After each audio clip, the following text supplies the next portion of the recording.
Hello, I'm Dr. Leibovitz, your go-to foot doctor in Indianapolis.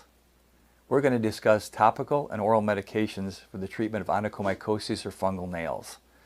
First of all, let's talk about what a fungal nail is. When you see discoloration, darkening, thickening in the nail, and brittleness, that's a fungal nail. How does it get there? There's two primary ways that it gets there.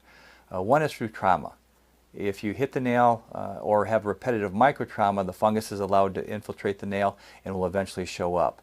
The other most common cause would be chronic use of nail polish, where it traps the fungus inside underneath the polish, and over a period of time will start to show discoloration. And at first, when the polish is removed, your first impression is, oh, it's stained from the polish. Well, no, it's actually fungus involvement in there. And with time, you'll see the nail thickening.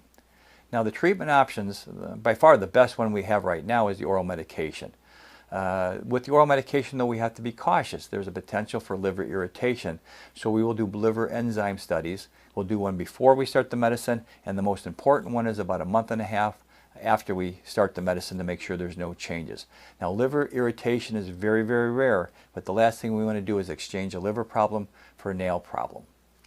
The important thing with the oral medication is paramount that we have great vascular supply. That's our delivery system to get down there. If we don't have good blood supply down there, I don't expect to see much changes. Another important part, even if you do have good vascular supply, we don't or can't use this with smokers. The nicotine shuts down blood supply. Again, potential for liver damage and no success rate, not a good idea.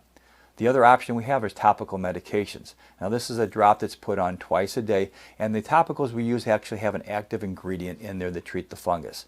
There's no risk to the liver. There is longevity with this. It may take a year to 2 years to see much change, so this is not for somebody that's inpatient. You have to be totally committed to this. Now, when we combine these two options, our success rate goes up quite a bit, and that's important. So we try to do both of them at the same time. There are a lot of home remedies, and the problem with home remedies that grandma told you about or your neighbor told you about, the success rate is almost zero. If you put that in perspective, big pharmaceutical companies are after anything they can do to treat onychomycosis. That is the problem of 10 billion people. They're not after a 10-person cure. So if there was an answer to it, if Vicks VapoRub used it, or if a tree tea oil worked, they would be all over that and have some type of product for you, and they don't. So these are the best that we have right now. So watch out, stay away from the home remedies. The other option we see a lot, and perhaps you've seen it advertised on TV, is laser treatment for this. Now, the FDA has approved lasers, but they've approved it to cause no damage. They've not approved it to be effective in treating this.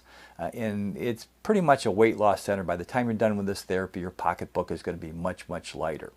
Now, the big key is the longevity of how long the fungus has been there. The earlier we get to the treatment, the higher the success rate.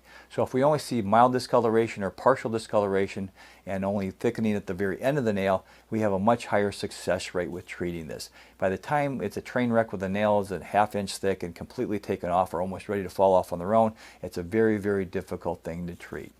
So when we get to it, after the initial damage would be ideal, but when we get to it is very, very important. Thank you for watching. I'm Dr. Leibovitz in Indianapolis. If you'd like to see more videos, go to my website at gotofootdoc.com.